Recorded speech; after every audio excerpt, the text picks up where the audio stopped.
Detroit League of Women Voters is a nonprofit, nonpartisan political organization with national, state, and local components. For over a century, the League of Women Voters have worked to empower voters by informing citizens about local candidates, public policy, and advocacy programs. We encourage informed and active participation in government. The League does not endorse candidates or political parties. Our goal is to have elected officials represent our entire community, not just a few. We work to ensure each and every vote is counted and that voting systems are fair, free, and accessible to all. We invite all to join us as we make democracy work in our communities. The League of Women Voters of Detroit is open to new members who share our ideals. The League registers new voters, educates voters on upcoming elections, and advocates for voter rights. We work to engage Detroit, Hamtramck, and Highland Park citizens in local governance, decision-making, and issues of interest. Our membership is open to everyone. We seek diversity, equity, and inclusion in all of our endeavors. So join, because you can be a force for change, for your community, yourself, and your country. Remember, democracy is not a spectator sport. Check us out at lwvdetroit.org or on Facebook.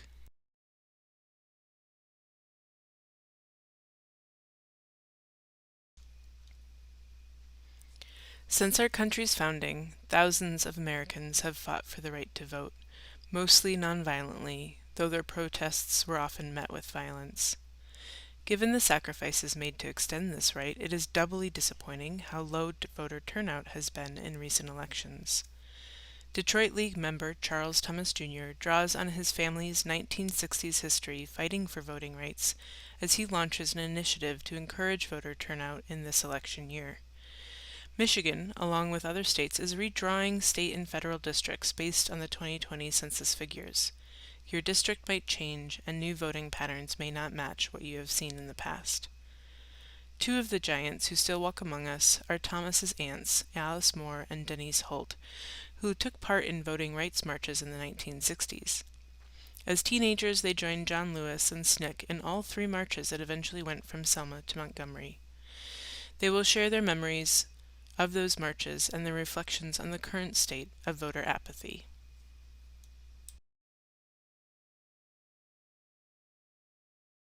Understand the power of the vote in the city of Detroit just because of the raw numbers. 14% of the citizens who are of voting age that are actually registered determine who it is that will be running for mayor in your city. But when it comes to voting and voting power, people do not attach the amount of value that they need to their vote. And let me say this too. When people come to me, and I do a lot of voter registration, people come to me and they say, well, my vote don't count, or they just don't steal the election anyway.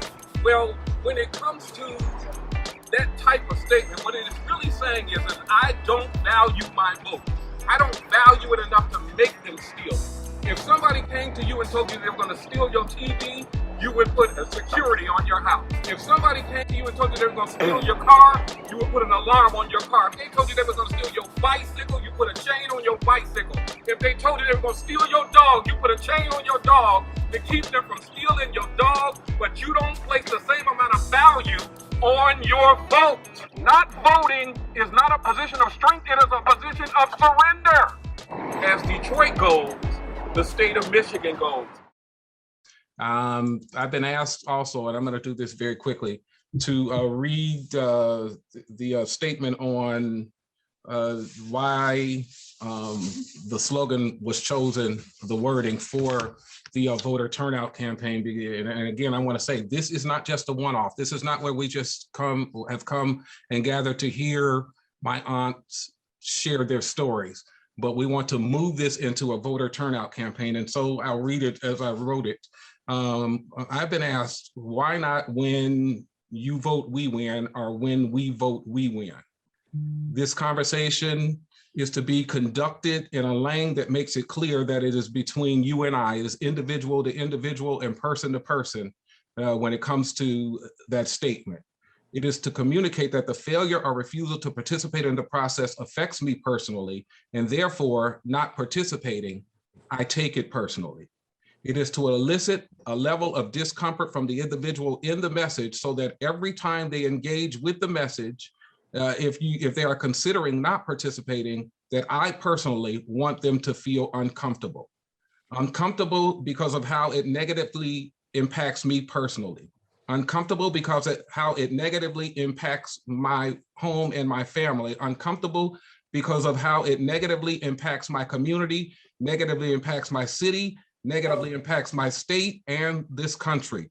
Uncomfortable because on whatever level of activism we engage, whether it be on the highest level of pain and suffering in the 50s and 60s to the lower levels of traveling all over the state and registering voters or standing in line for hours to cast a ballot. If you don't cast yours, it's personal. This is the permission structure to express that anger so that it's felt every time the message is engaged. My vote alone cannot get these things done, but when you vote, I win. And I neglected to say that there will be yard signs, and I put it in the chat, that are going to match the campaign flyers that we plan on having to be ground ready by the month of June. I'll start by introducing my Aunt Alice. In 1965, March of 1965, Alice was 16 years old in the 11th grade and a student at Tipton High School in Selma, Alabama. She joined the Student Nonviolent Coordinating Committee, which is SNCC, and she participated in many different demonstrations, which resulted in her being arrested numerous times and 4 days in an Alabama prison camp. Alice's involvement led up to her participating in the march from Selma to Montgomery, which began with the first attempt now known as Bloody Sunday. She returned for the second march known as Turnaround Tuesday and a final march which went the entire way. Alice was one of 300 that walked the entire 50-mile journey. In commemoration, Alice did a story for the Atlanta Journal-Constitution during the 50th celebration of the march, and she was honored at the 50th anniversary celebration at the White House, where the Congressional Medal of Honor was awarded to the foot soldiers. She highlights her most rewarding experience that came several months after the Voting Rights Act of 1965 was passed. She witnessed the day that the adults of the neighborhood gathered together to go and register to vote. She said the ultimate joy came when she witnessed her parents for the first time in their lives register to vote without humiliation. That is my older of the two aunts, which Aunt Denise wanted to make that clear, that made the march. Aunt Denise, her short bio reads, 2 months before my 15th birthday, I marched for voters' rights for all. I was jailed for weeks at a time, and we were chain locked in what was the community center across the street from the jail. We crossed the Edmund Pettus Bridge on the tragic Sunday, which became known as Bloody Sunday. I was not afraid, but reacted to what we faced on the other side. But I did not stop there. I participated in the second march across the bridge and then the third march, which was from Selma to Montgomery. When I went to jail for the first time, the guard that checked me in with my fingerprints said to me, "Go home, you shouldn't be here. This is going to go on your record and it will follow you for the rest of your life." I remember it as if it was yesterday. I said to him, if I don't stand up for my fight today, that will follow me for the rest of my life. The march from Selma to Montgomery was no walk in the park, and still today I have scars as a reminder of the 50 miles walked wearing shoes that were not designed for such a walk. Mission accomplished. My parents lived to vote for the first time in their 50 years of life, which should have been an automatic because they were two citizens of this good old USA. Today, I am first vice mayor of my city in Ohio and still fighting for equalities for all. Aunt Denise and Aunt Alice. Leading up to the march, we were being arrested when we demonstrated, and the way they did it, they round us up like cows, using these electric cow prods to get us loaded on a bus. They would take us someplace and put us there and leave us there, and then they would let us go, and we would go back, right back, and do it again. And the real shock came to us the day that they rounded us up, put us on buses and took us to the prison camp where nobody knew where we were. All of this happened before the march. All of this happened before the march. We spent 4 days there. They removed the prisoners out of the cell with their mattresses, and they put us in the cell to sleep on the floor, and they fed us. They didn't even feed us what they fed the prison. They gave us something worse. So it was like that was one of the terrifying things. But after we got out of there, and the things that took place to get us out of there was also where we had to put our heads together, our young heads we had to try to put together to see how we was going to get out, because nobody knew we were there. And after 2 days, we figured nobody was going to know where we were unless we did something about trying to let them know where we were. And that happened with one of the girls in the prison camp with us, that she said she had asthma and she knew how to fake an asthma attack. And one thing about the prison guards, they wanted us to be quiet so we could go home. They were there as much as we were there, and they didn't want to be there, but they had to stay there with all of the students they had there. So as I remember, the girl faked an asthma attack, and they were going to take her back and put her back where they picked her up, and that was over by Brown Chapel Church. And there was a Carver Home project there, and that's where they just took her there and dropped her off. And I'm saying this because the guard came back talking about it, that he just left her out of the car, but he said when she got out of the car, she ran, and I remember him saying she ran like a jackrabbit, and she just ran away from him, and that's how she got the word to everybody where we were. And the next day, we were being bailed out by the authorities that came, the people that were in authority that was with us that didn't know where we were. They came to get all of us out on that day. And all of that, that was the most dreadful thing that happened before the march, and the other things happened during the march. And Denise, did you have any thing that you wanted to add to that experience before the marches? I almost did pretty good. The only thing that we disagree on is what we had to eat. That's a joke that's one of the arguments that we get in the family Zooms. One said the food was good, one said it was not so good. But so my next question for you, Aunt Denise, is what empowered you to think that you could be the ones to change the world as young persons and as young women? What was your motivation? And we have to keep in mind that you were 16 and 14 years old at this time. I was 14, but I've always had a mouth. So I've always had a mouth, hasn't stopped yet, but there was no fear. I was young, I was strong. And the motivation was, or what gave me the power or empowered me, is the fact that my parents couldn't vote. They couldn't vote. And I wanted them to be able to vote. We knew our parents could not do the work, the footwork that we did. We were strong. We could do it. We feared for our parents. So since we didn't have any fear, then I thought it was best if the young folks would do it, and opposed to trying watch our parents go and try to do it, possibly get hurt even worse than we did. And our dad, he wouldn't go near it because to see his daughters go through the treatment that they were going through, he would not have stood for it. So we thought it best that as young people that we could do it better. And before you add anything on Alice, I want to say that was something else that I learned in our family Zoom, is that the same conversation that my grandmother had with my grandfather about him staying home is the same conversation that I learned that she had with my father. My father was the oldest boy, and he was, at that time we were living in Cincinnati, Ohio, and My aunts are two of 15, 16, 17, I don't know, a big number. And I am the fourth oldest of 10. And in 1965, there were already, my mother and father already had 7 children, and the 8th was on the way.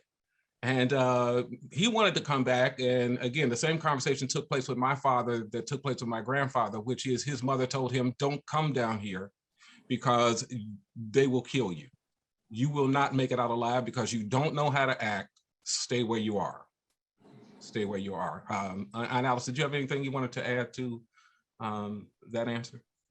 No, that, that pretty well sums it up. We wanted our parents to vote, and that's what we were fighting for. We bought, they didn't, some of the things, they thought we were doing, and they would say, oh, don't do that.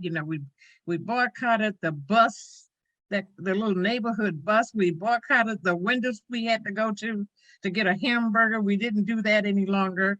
We just did things, and they were just, I think they were kind of surprised at the things that we were giving up, because we gave up a lot. We made a lot of sacrifices that the treats that we thought we were getting by them letting us have a hamburger on Saturday, going to this window buying a hamburger, we didn't want it anymore.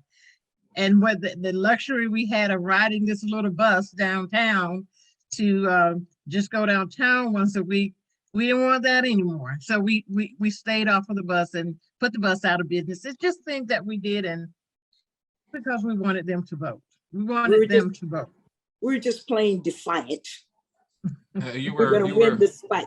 You were agitators, and there's nothing wrong with that. As John Lewis would say, you were making good trouble. My next question, Alice, is similar to the last question. And I'm not sure if you all even realize this, but you were taking on the federal government.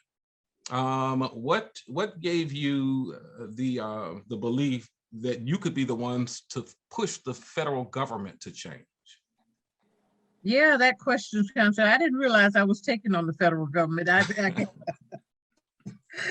guess at the time I didn't even think about we were taking on the federal government, because what we were doing, and not even, we heard about other things happening in other cities and other states, but what we were doing was the right now, right where we were, and we know that was not happening.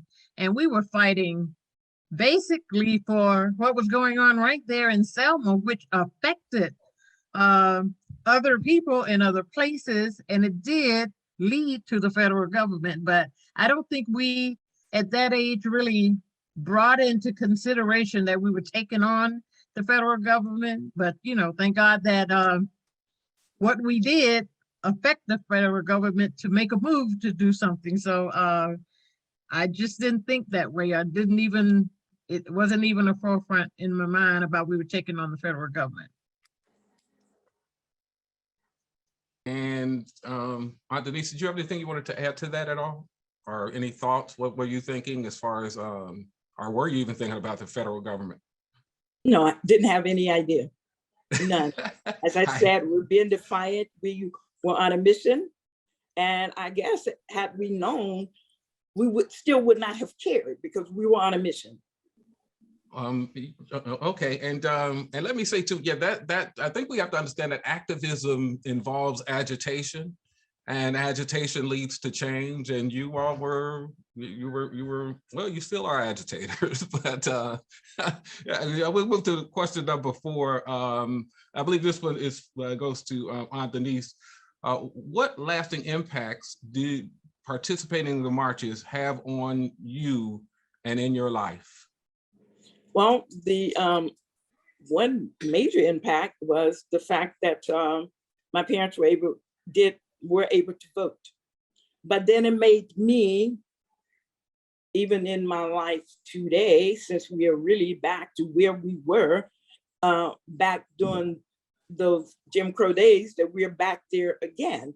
But about 15 years ago, then I got into politics to try and see what I could do to make my city better, to make changes there in my city. Otherwise, I don't think my dream was always to be an electrical engineer. It had nothing to do with politics, period.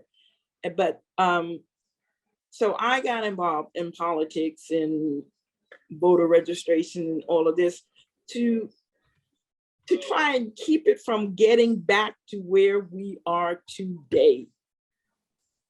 It was a hard road. It's a hard road to hoe.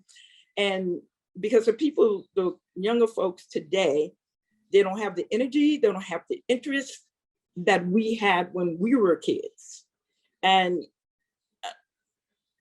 I mean, it's every time I talk about it, think about it, it really bugs me. It bothers me that all the work that we did back then has landed us back in that same spot today. And we're going to talk about voter apathy at the end, but is there anything that you'd like to, well, it's a question for you too, Alex, as this is a question for you all as the two of you as individuals. What are the lasting impacts of having participated in the marches on your life? How has that impacted you throughout your life? Well, it certainly made me want to do the right thing. And that as soon as I was able to register to vote and start voting, I did that. And anybody around me, I didn't advocate very much outside of the people that were close to me, because after leaving that era, graduating, I kind of suppressed things of what had happened for a very long time. It was very, very traumatic. And I did not talk about it a lot, but, in my churches where I think I spoke out on one Sunday, a moment in Black history, and I said something about this march. And from that point on, a young lady in the audience got me after that and started engaging me and speaking to other people. And since that day, I have been speaking to other people. I'm going out of town to other states, but I was talked to young folks, and they would say they don't want to hear that. And I think that's what got me in my shell, because most people didn't want to hear about those. They call them, those are the old days, those are old times. They didn't want to hear about it. I think people want to hear about it more now than they did in the in-between, because things has gone, not as Denise says, back to it's worse than it was before. It's worse than it was when we were out there trying to fight to get registered to vote, because now they have all the tools and everything to go around what we did. We were fighting and giving ourselves and giving our all to do it. Now they're pushing a pen or, pushing a button or taking a vote on what they're not going to do. And it's worse now. We're in a worse situation now than we were in 1965, much worse as far as voting. So it really, it brings tears to my eyes, in some of the things that I see. And then I have to remember the things that we did. And it's hurting. It's very hurting when you have to remember what you did to see a situation worse than it was in 1965. I didn't think anything could be worse. But this situation that we're in now, it has you more, I wasn't afraid back then. I know I was young and everything, and I'm not afraid now, because I know that things will prevail. God will fix all of that. But to go through this, it's worse than it was back in 65. So it had a very, very, very different impact on me probably than Denise, because I didn't decide to get into politics. The most I did was work with one of our church groups, that social action groups, and that go out and help register people. And right now I sign up to work with any politician that's running, and just kind of do leg work. I send texts, I send emails, and I do little things like that. I worked the polls for years. I thought that would be my contribution. I worked in politics for many years and now I no longer do that, but it's just things that affect me that at that election time, any election, I am just all in. It just never goes away. You never forget. And that obviously had to be a traumatic experience. I mean, that part is obvious, but I don't think that people, at least not me, I won't speak for anybody else, but to think about how we re-traumatize or re-victimize those who went and had that experience and gave what they gave on the bridge and in those protests that led up to it, and some even gave their lives. But for those that are still here, I'm sure, you know, it has to be traumatic every time we experience what I'll use the word setbacks, the clock turning back. And so let's move to the bridge. I think Aunt Denise has company. Let me just one more time. It's just I think about Viola Liuzzo, who was from Detroit. Yep. She had all of her rights. She could vote. Mm-hmm. That lady left her kids in Detroit, left her kids at home to come down there to help us fight that battle. Yes. Her life for us. And when somebody tell me my vote doesn't count or I'm not going to do that, it bothers me. Yeah, I think about that too. Every time I drive back and forth to Alabama and look at the her memorial, I have to pass that every time I go from Atlanta to Selma. And that really, because on the date that we finished, we had to wait they didn't have enough transportation. You either waited for Viola to come back with her car and the driver, you had to wait for the bus. And I was waiting my turn when we got the news that she was attacked on the road. I'm sitting in my line, and I would have been next to either go on the bus or go in her car. She took people in the car with a young man that was with her, and there was a bus that came back and forth. And you just sat there on the bench and you waited your turn. So I was right there waiting my turn when somebody expressed that they had, got hurt on the way. Well,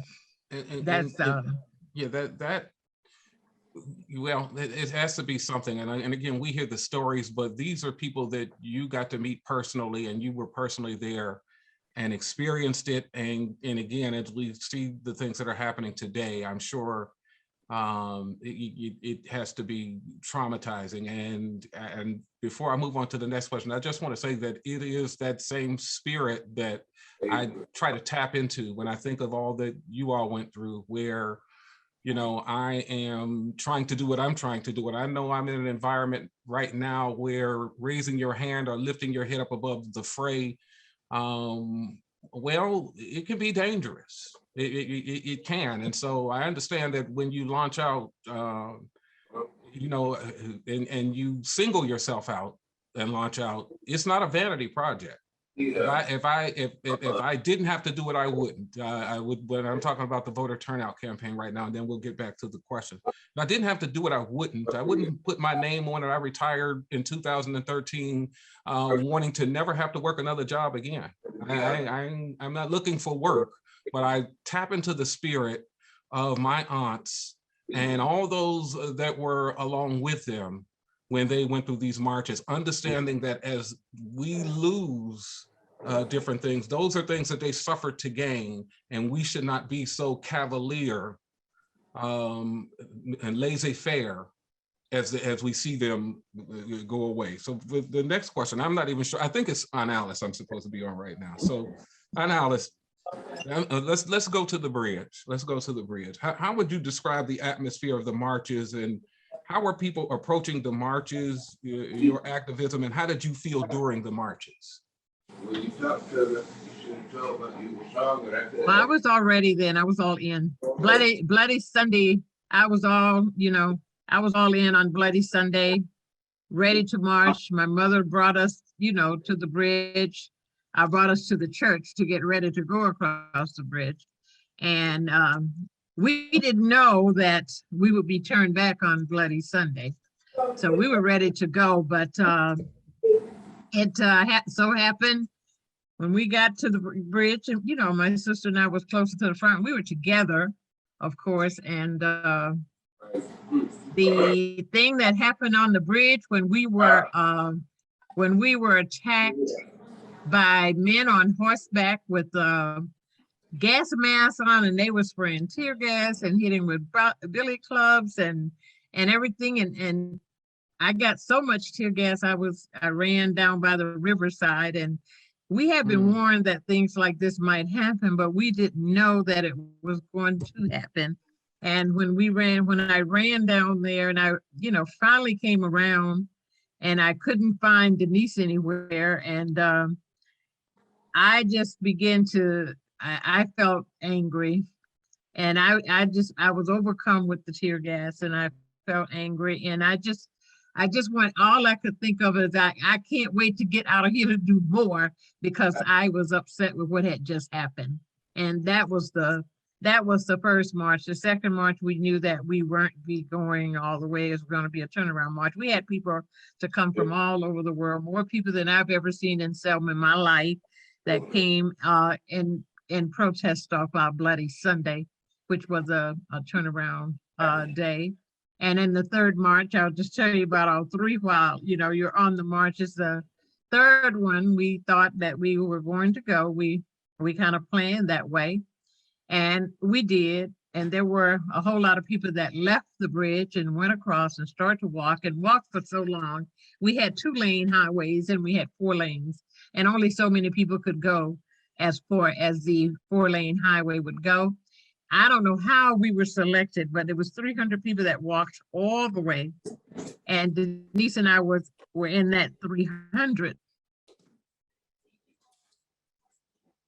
Raise my hand, I don't know how we were selected to be in, but we were in the 300 that walked all the way. And it was some interesting things that happened on that path all the way with that walk. We walked during the day and we slept during the night, and somebody pastored or in their barn on the, people provided for us with food and everything, and we had entertainment.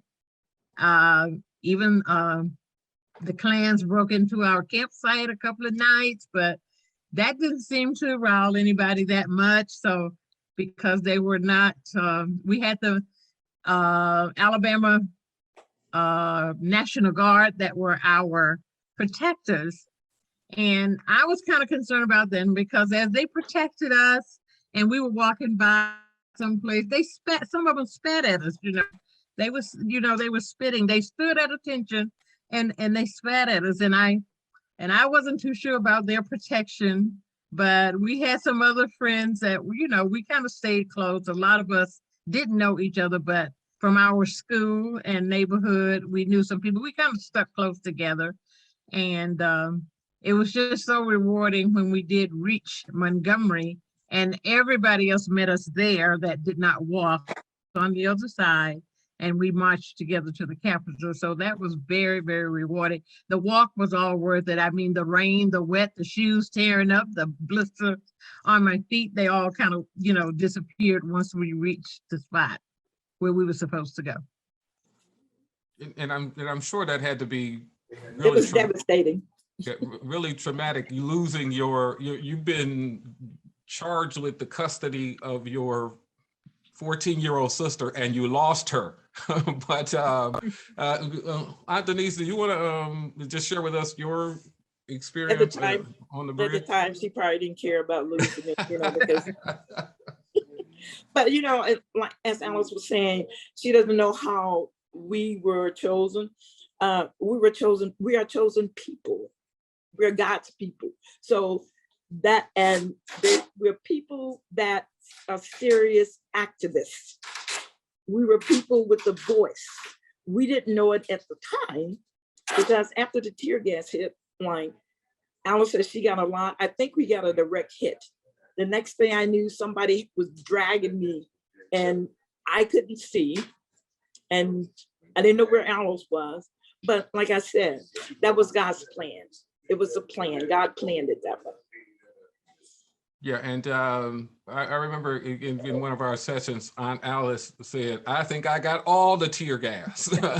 So and they happen to be up front, and it's amazing to think that 16 and 14-year-old would not just participate, but go to the front of the line when it comes to warriors and foot soldiers. And so with that said, so my next question is, Aunt Denise, what specific things do you think teenagers today could do to change the system? I ask myself that question every single day, because it's up to us, the older generation, to try and pull them in the fold. Teach them some history, because it's not being taught in school. Teach them some history. Help them to understand they are where they are today because of us. Schools were segregated back then. We didn't go to the same schools. So we need to pull them together. Talk to the teenagers, talk to the young folks. Let them know where they came from, because it is apparent that they do not know where they came from and how they got where they are today. Back in those days, you didn't have the Black engineers, the Black doctors. I mean, you might have had one that did something, you didn't have it. We didn't have it back then like they have it now. And they need to understand that they just didn't get this by chance. It just didn't happen by chance. Maybe if they understand where they came from, where they got their start from, maybe that would give them some incentive to want to help change the system. And Alice, did you want to take on that question as well? Well, like I said, when I first started talking about it afterwards, and, long before now, the young folks didn't want to hear it. They just said that, that's stuff that happened back in the olden day. We don't want to hear about that. It's a new day now, but they are getting attacked in a sophisticated way that they don't know about. We saw what was coming at us. We knew what was coming at us. We knew what to expect when we went out to do what we were doing. We knew what to expect. We were looking for the cow prods and the whips and everything they had. We were looking for that because we knew that's what was there. Nowadays, the young folks, they don't even know what's coming after them. They don't even know what they're faced with. They are so sophisticated in how they're doing things.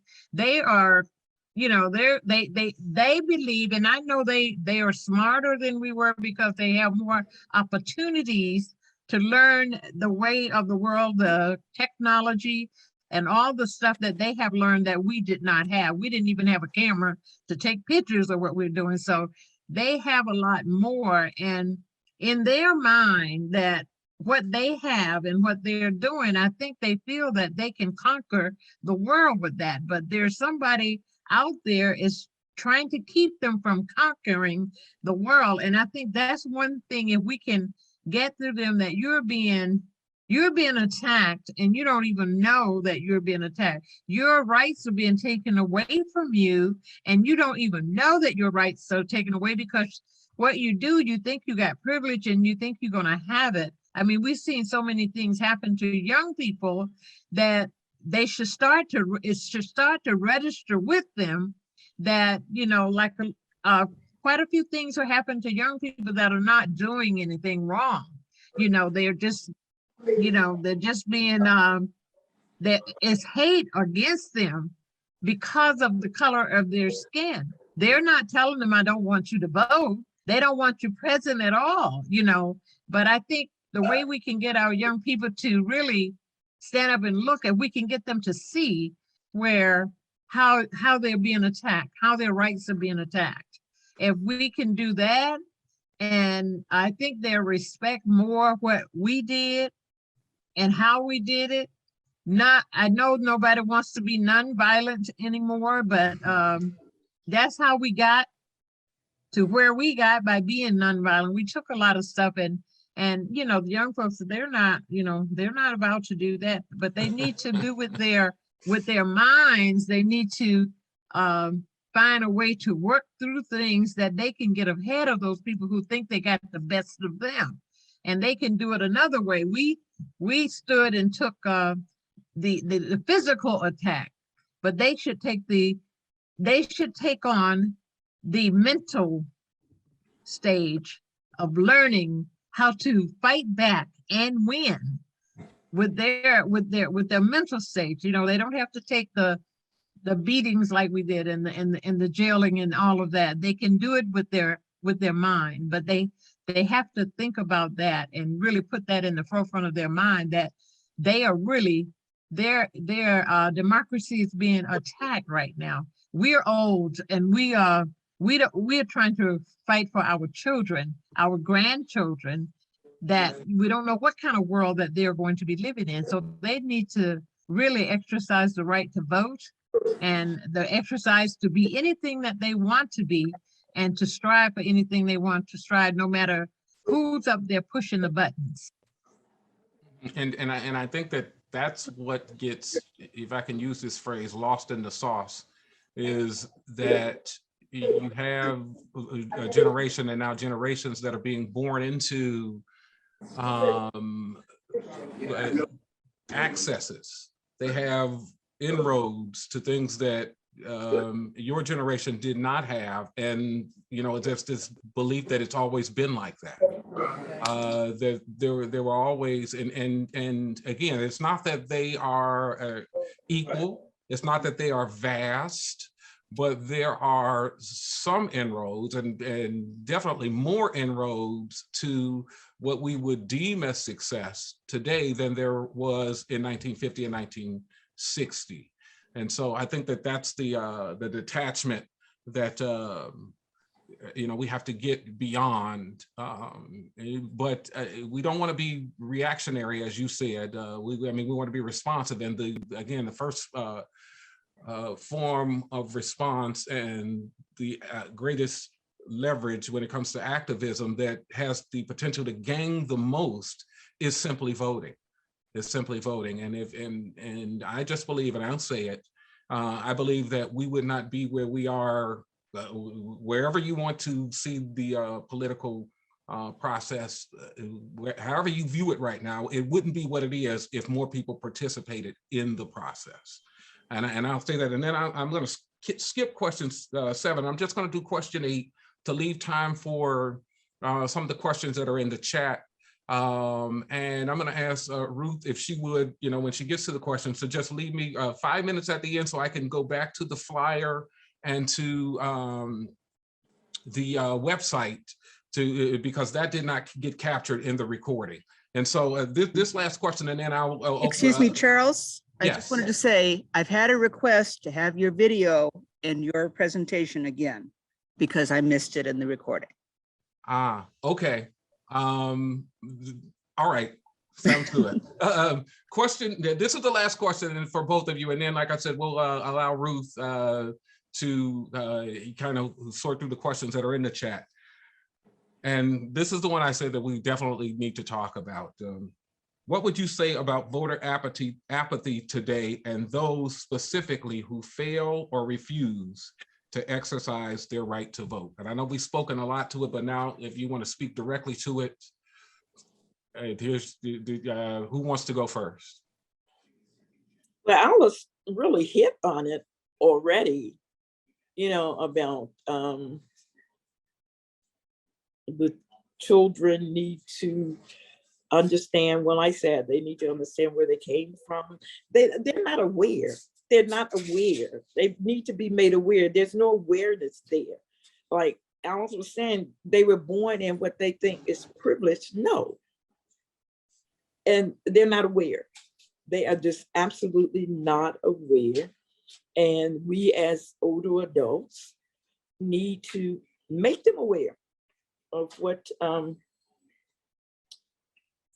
I guess we have to find something to make them interested in it. I mean, I don't even know how to put it in words because it's so sad. Because when I hear somebody say, I didn't vote because my vote didn't count. And I always tell them your vote count whether you vote or not. If you vote, you will get the person that you want. If you don't vote, you're going to get the person that you don't want. So your vote does count. It counts both ways. If you vote, it counts. If you don't vote, it counts. But it will help if you will vote in order to try and get the person that you're voting for. With that, I will turn it over to my older sister.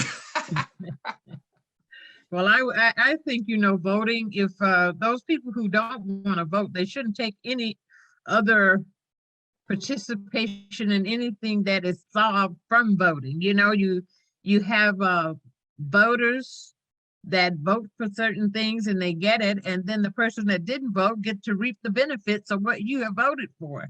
I think if you don't want to vote, you need to just remove yourself from receiving anything that comes from voting, I mean, that doesn't seem realistic, but if you don't vote for it, why you want to use it? If you don't vote for it, that means you didn't care or didn't want it. You know, don't people vote when things are good and you get something good, people are ready to join on with it and accept it and use it. And I used to, you know, people that don't vote and you give it a raise, or a raise is in progress by the government to get a raise. You want that raise, don't you? But you wouldn't vote for it when we were trying to get it. You know, but you want to reap the benefits of what somebody else doing. And I think that's my main thing. People that don't vote and say they don't want to vote, their vote don't count, but they want to reap all the benefits that votes take care of. And that's getting the right person in the right place to make the right decisions. They want to reap all those benefits, but they don't want to vote for it. I wish there was a way that we could get all of the young folks to turn out for voter registration that turn out for the Black Lives Matter March. See, when it has a different reason, they're there. They're going to be there. They are there. But when it comes to voter registration, you know, I've gone to football games, passing out literature to kids at school. You know, take this. When you're 18, you're eligible to vote. Take these forms, take them to your friends. And the next hour you see them on the street, because that's not, you know, that doesn't mean anything to them. When the Black Lives Matter March took place, they saw that was something right there. It was a purpose then to them. And a protest. Yes, and that's what I mean when I say being reactionary. You react to what's happened, but let me say this, and then I'm going to turn it over to Ruth. That's part of the reason why I'm trying to make a part of my expression that voting is activism. I am challenged with not crossing over the line to where I even tell people, you're not really an activist if you don't vote. You're not really an activist, because activism is something that leads to change, and the most substantial form of change and the most substantial evidence of successful activism is legislation. Legislation, you need legislators in your legislature. And so therefore, you know, you can't get one without the other. You need some people in the legislature. You need legislation. Martin Luther King, when he led his activism, and activism involves agitation, we can't get around that.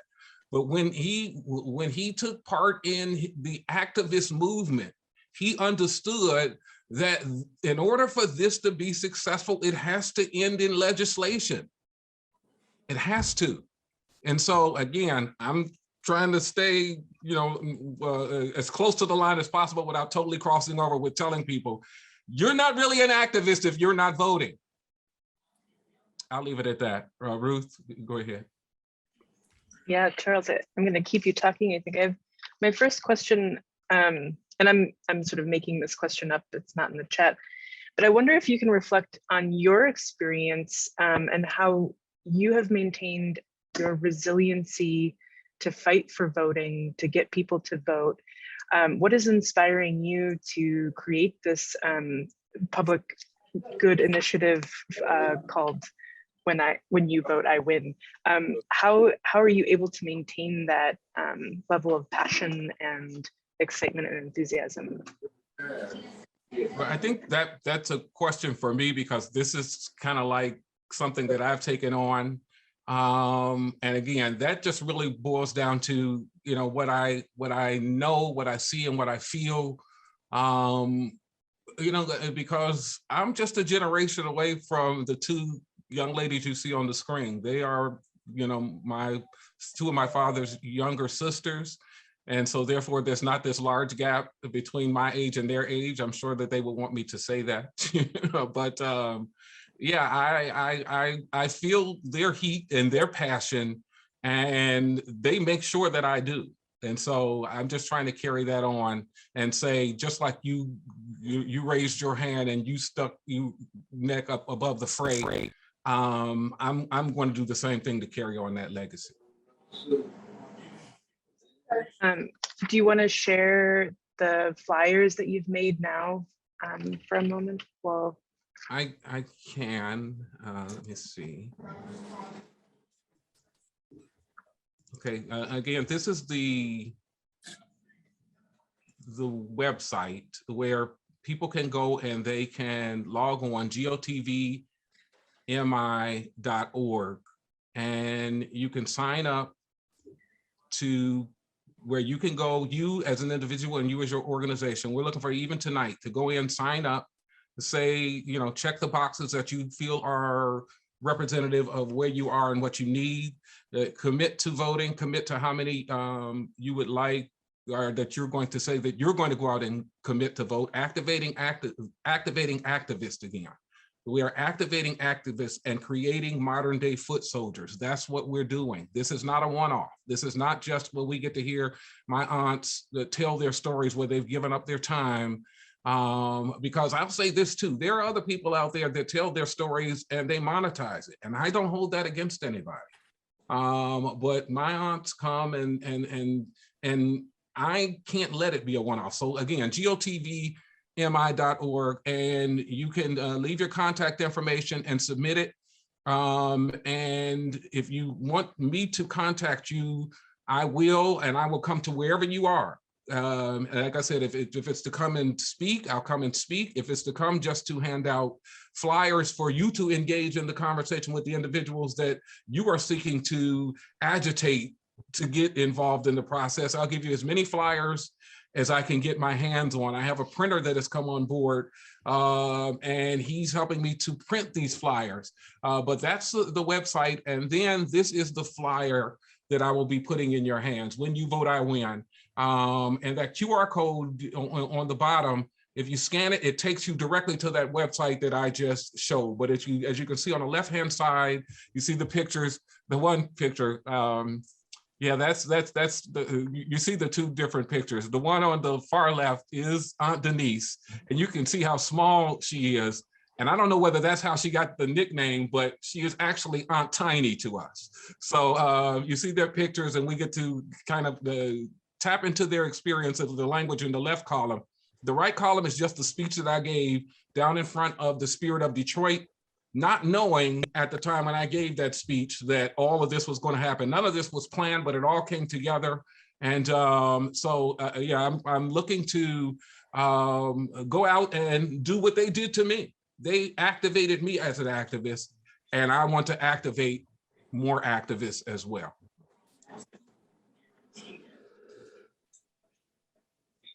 thank you. That was great.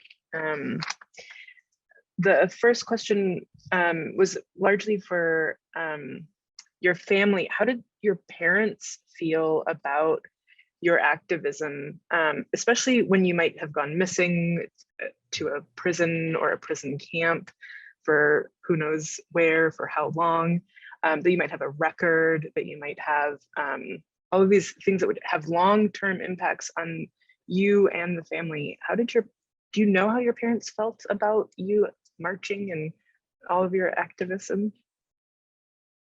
Well, I know my mother was a trooper because she was the one that took us to every march and picked us up. And she was a trooper. She took us there, like we said earlier in one of the questions that Charles asked, that our daddy never did because he wouldn't have been able to endure without fighting back. So he never went even near where we were dropped off or picked up. He didn't go near. So my mother was a trooper, and when we went missing, you know, to make it short, she didn't know where we were. And I think that was the first time I saw. I know they always prayed for us and prayed for our safety when they took us off and left us. But I think that time I could see the relief that had come over her when we were finally reunited from those days. But I always make the joke, and I made it to Charles, is like, but when the next march and the next meeting, she took us right back over there again. So, you know, it's like, and I used the phrase after that. I said, you think Mom was trying to get rid of us? You know, but she took us and picked us up, and the first time I saw the relief on her is when we were reunited after that 4 days of not knowing where we were.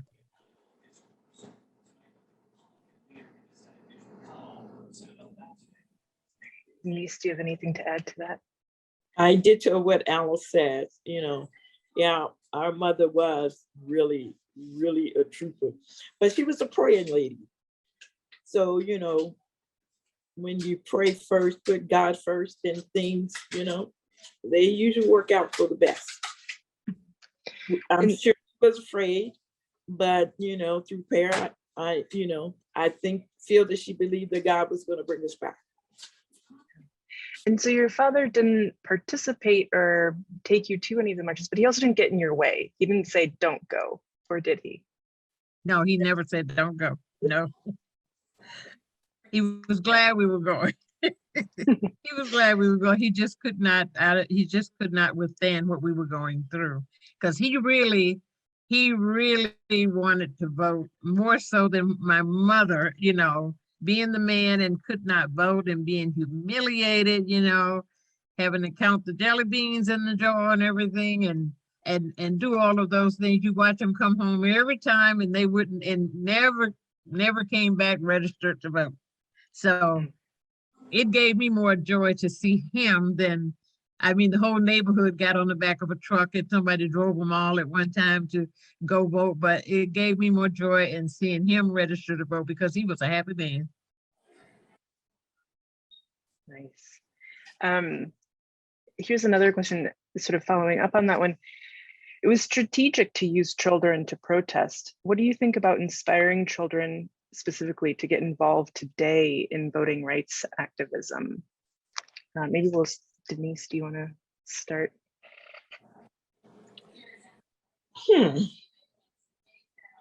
So you think it was strategic to use? Well, I'm and saying the question. The question says that. Oh, I see. It could have been strategic to use young folks because we were stronger. We were not fearful. I think we thought, well, if we get in trouble, we get in trouble. We were defiant. So maybe it was a strategic move to use young people. But today, I don't think that will work because there's so much violence now. As Alice was saying, we were nonviolent. We never participate in any violence. The violence that we were endured, it was brought on from the other side. We never used violence. We took whatever it was that they were dishing out to us. Today, the kids will not do that. So maybe it was strategic back then to use young folks, but today, I don't think it will work. Yeah. Alice, do you have anything to add to that? And also, what are your thoughts? Do you think it was strategic on the, or was it just sort of innate in how you were all feeling at the time? Well, no, I think in the era that we were in then with the older people, the elders in the neighborhoods, they wouldn't have been able to do it, or might have not even been motivated to do it. So the easily motivated people in those days were the children to do something like we were doing. I don't think, I mean, and there were some older people that were in the march. Just don't think it was just young people. There's one man that's, I think he's almost 100 years old, and he's still an activist, and I still see him. So there were some older people in there, but not many. And I don't think they could have gotten many people. They had too many children to take care of. They had to put food on the table. They had to go to work. They had to keep the family alive. You know, they were all working parents. We didn't have housewives and things like that. No, they were all working. So they were working, and you know, my mother did domestic work, and she did that in between taking us where we had to go. She did that too. So I don't think they could have used anybody but the kids that were readily available. And, you know, we got pushbacks too, because they told us they were going to expel us from school if we participated. Now that's what the older people, even the principal, was telling us, that if we go participate, we were going to be expelled from school. So they wouldn't have ever gotten it together, I don't think, as a group to do what the young people did. Because the older people, there was fear. They had seen some of the stuff that had happened. Some of those people had even witnessed some hangings. They had witnessed some beatings to death. They had witnessed that. Yeah, there was fear. There was fear. We didn't really see this happen. We only was told later on, oh, so-and-so got killed. I know one of our cousins, they took him in the woods and castrated him. So because he whistled, looked at a white lady or whatever. So there was that fear with them, whereas we did not have that fear. We were defiant. As I said, we were more or less in the thing, I want to get even with you. I want to, yeah. So it was fear on that part. Maybe it was strategic to use the young folk. It was fear. Yeah. Those are the tactics of terrorists. And that's what the terrorist goal is. Yeah. That's a lot to hold in. I'm gonna move on those, still digesting, but did you have any wins before the Selma marches that kept you going? Did you participate, were the Selma marches your first activist actions, or were you practicing that before? We marched a lot in Selma. We were not just locked up in the prison. We are locked up wherever they could find a spot to lock us up. They locked us up. We were locked up in, at that time, it was the community center. You got about 500 people in the community center locked up. The doors were chained from the outside to think if anything had happened inside, say a fire, anything would have broken out, we would have all perished in that, because they chained us inside that building from the outside. It was hatred. There was so much hatred. It was, yeah. Mm-hmm. Can I just add to something that was shared in one of our family reunion meetings was, you know, you don't really think about it, but my aunt shared with us that there were not enough law enforcement officials to carry this out. And so they started enlisting store owners and landowners, anybody that was willing, you know, to get on a horse and carry a club was all of a sudden deputized to be able to carry out these efforts. But another thing that they shared was the principal of their school, and with it being a segregated school, I asked, okay, was the principal African-American? And they said, yes, he was, but how he was trying to convince them not to march. And my aunts said that they were the two going from door to door, especially Tiny, telling people, we're going to march, we're going to march, we're going to march. And he, you know, he kind of took them to the side and told them, you're not going to march. He was the one that told them, if you march, you're going to be suspended. But then he was out walking the streets one night and he got hit with a billy club and came back the next day to the school and said, y'all go march. You can march, go and march. And with him being the older man, he didn't come out, but he told us weeks ago. See, he couldn't take the beating. He got one lick on the head and he couldn't do it anymore. So that's Yeah, I think that ties into, and I think you touched on it briefly before, it takes a particular person to do something that's nonviolent, or it takes a particular level of training maybe, or of expectation. We had a couple of questions about if you were expecting the level of hatred and violence that was sort of cast towards you during the marches, and also why you chose the nonviolent path versus a violent action. Well, we really didn't know how violent they were going to get until we were all in. You know, we didn't know what we were going to be faced with. We were, that's what our mass meetings were about. We had to go to meetings, lots of meetings before with John Lewis and his partner that, you know, kind of like prepared us for what, because they had been through things before they came to Selma. They had been through other things before and trying to prepare us. And I think it was their idea to form this SNCC organization with the children, with the young people, because of what they had been through and what they saw, and then they probably saw progress there. So when they came to Selma, that was their organization. The SNCC organization was there. So that was all young people.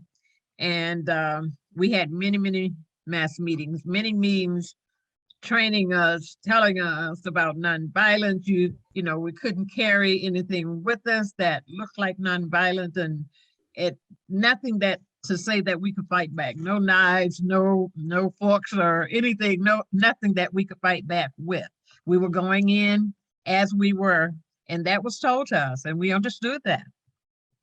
And there were some young men in our schools that couldn't do it. They couldn't do it. They couldn't, they wouldn't put themselves out there to do that because they said they could never endure something like that and not fight back. So they didn't do it. And some of them will tell you right today is not many of us still around, but some of us that are around will tell you that they could not do that. They wouldn't have taken that. There are other people that are probably traumatized like I was at first. Like I know just last week, you know, somebody was asked to do something. They said, well, you know, I can't do it. So they called the next person. They don't want to talk about it. They still don't want to talk about it. And I can understand that bridge in Selma. I go to Selma all the time. I have never walked across that bridge again until last year.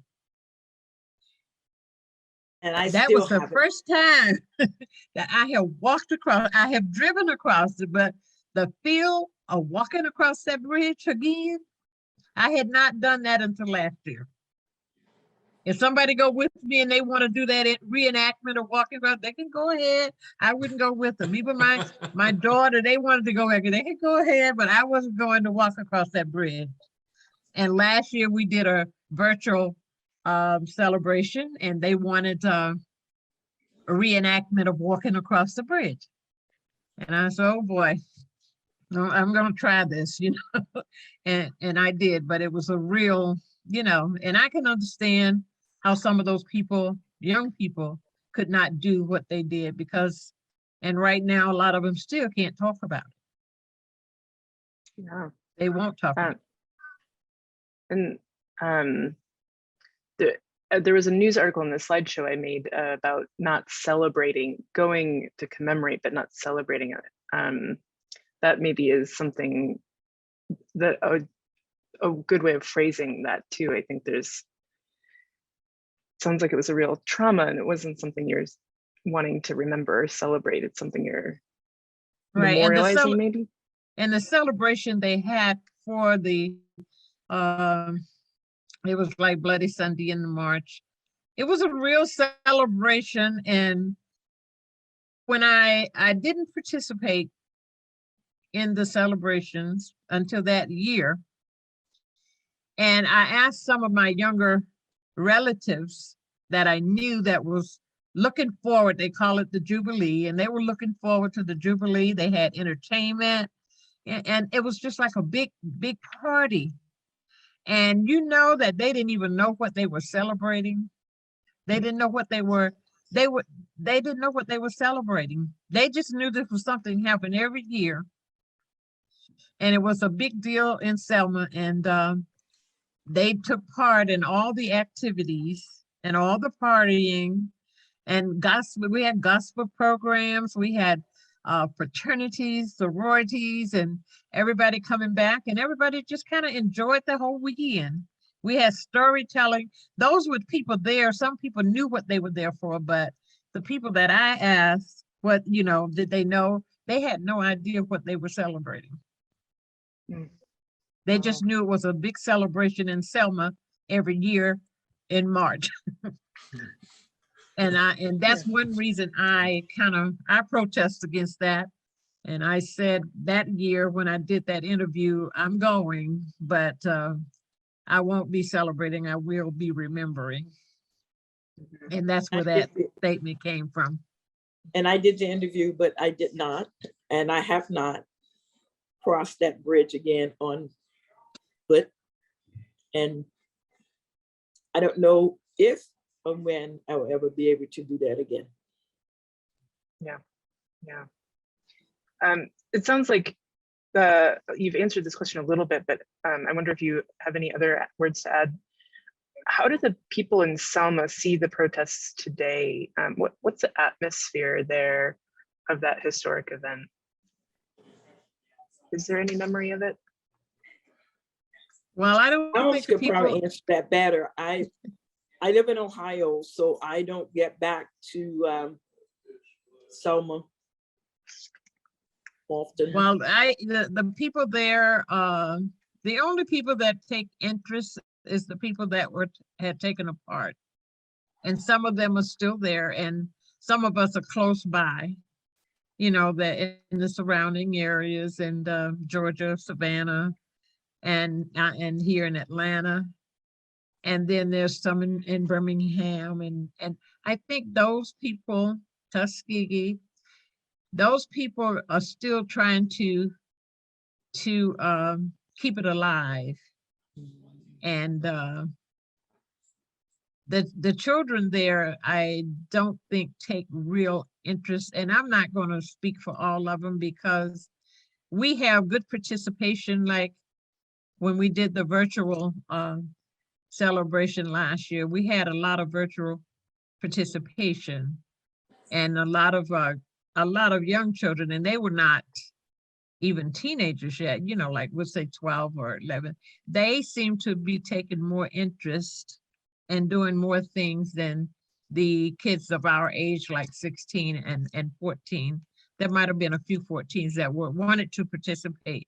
They wanted to do quotes, and they wanted to make films, and they wanted to listen to stories and tell stories. So I won't say that all of them, because we have a person that very interested in the celebration and keeping it alive, and she is a storyteller, and she has a big following too. So the people in Selma, like the older people like us, I don't think they're interested anymore. Yeah. They don't see any progress, and it has really not been any progress. we lived high for a few months or a few years, and then it was hurting and devastating to go back and see the buildings and everything. There was no upkeep, there was nothing, no progress, no jobs, everything closed down. All the stuff you've done, and then it was like a ghost town. I understand now that there have been some, grants given to the city, so they're starting to build up and do things again, and that's a good thing. But it took somebody outside of Selma to bring that into Selma. Yeah. What are your thoughts about the current state of electoral politics and voting rights in America, particularly considering in light of the recent Supreme Court ruling in Alabama, and also the gerrymandering and redistricting that's happening? Yeah, do you have any thoughts about that and how you're reflecting on the current situation? As I said, I live in Ohio. Gerrymandering was the remapping, all of that. It was heartbreaking. It was absolutely heartbreaking, where they took our district and just threw it 30 miles from where we actually were. A state representative actually had lost her job. And then the court ruling came down at the 11th hour. And then now she had to struggle to get her petitions to get on the ballot. They waited until the ruling came down that no, you gotta remap this, because they remapped it such a way that democracy was totally gone. I mean, totally gone. And it came, as I said, it came down at the 11th hour that the mapping that you have done is unacceptable and it has to be redone. A few days before the last day that the petition needed to be in order, as I said, for my state representative to get on the ballot for the next election.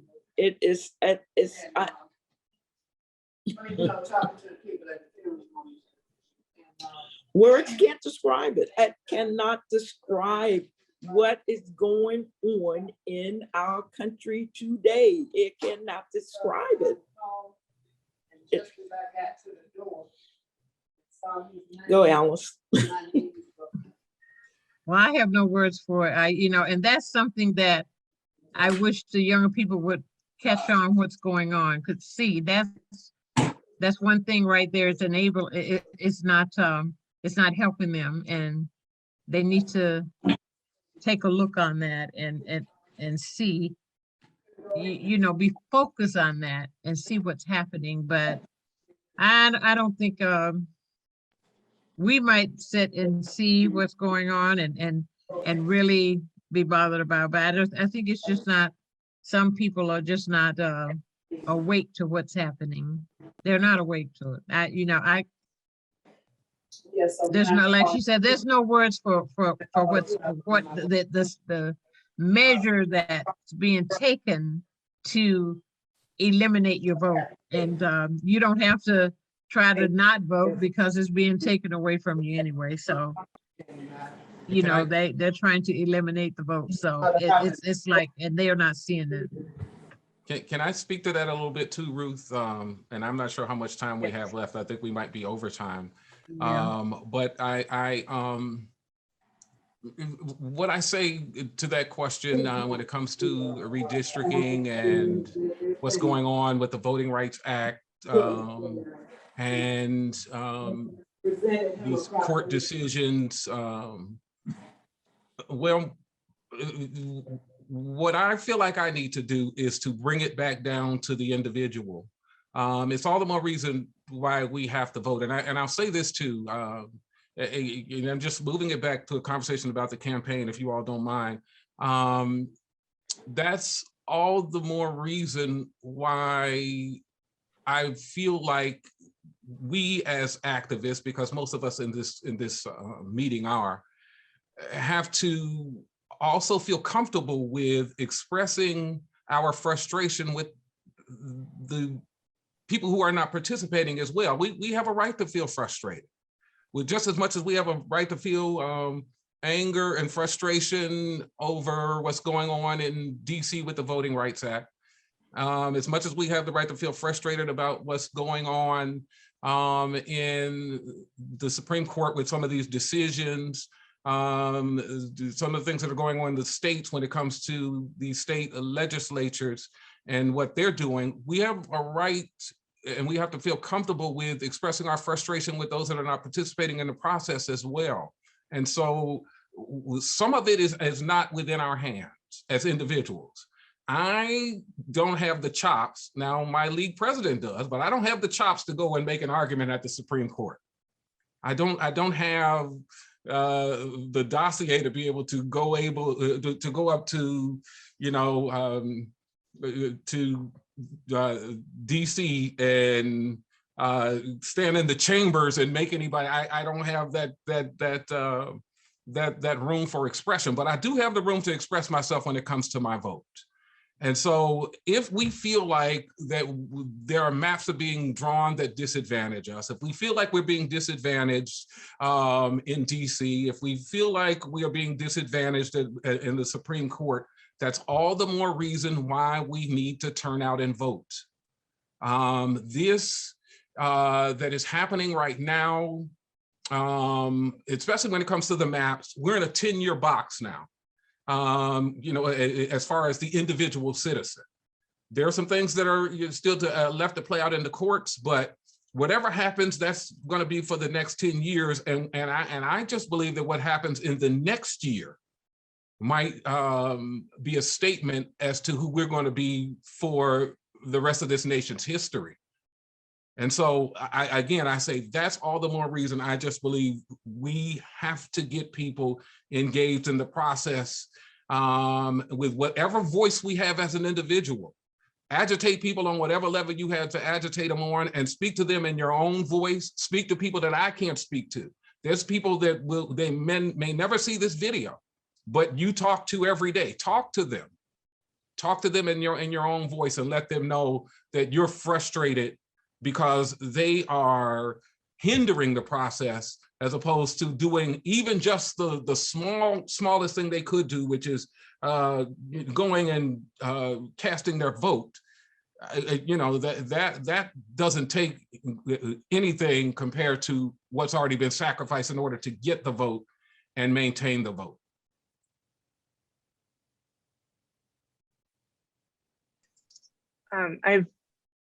Is there time for one more question? There's one more question. Have either Alice or Denise, have either of you experienced blocks to or other obstacles to voting in your own practice of voting? So after you marched and after you got to the age where you could vote, did you ever experience any problems with poll monitors or other obstacles? I have never had one problem out to problem. Like I said, I worked the polls for a long time. I always vote early because I worked the poll and I voted early. And voting to this day, I mean, I have never had any hiccup at all about voting, never. And changing of precincts or anything, I never have had that problem. I always get notified, I get my information, and I just went to my polling place last year for the first time. I'd never been there because I always vote early and you can vote at other locations. So I can't attest to ever having a problem going to vote myself personally, no. I have not had any problems. I am also a precinct exec. So No, I'm one of those people that go out there and get the people and to come in and vote. They've combined some precincts, you know, in the same building, but as far as problems, you know, voting, I have not had those problems since I voted the first time at the age of 18. So I voted every year. When my child got a voting age, I made him go register to vote. So no, have not had any issues. What success you had in your marches. Thank you so much, Charles, for suggesting this program, providing the information, and connecting us with Alice and Denise, who had such a wonderful story. And I wish I had that sort of courage.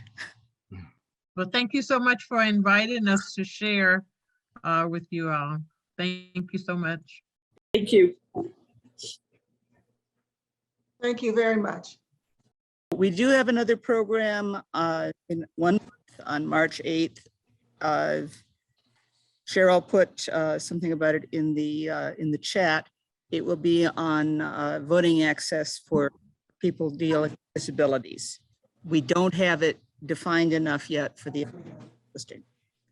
But if you get in touch with me, dye@detroitpubliclibrary.org, I'll be happy to make sure you have that information. Thank you, everybody, for coming. And thank you, Charles, Alice, and Denise. Thank you. You all have a good evening. You're welcome.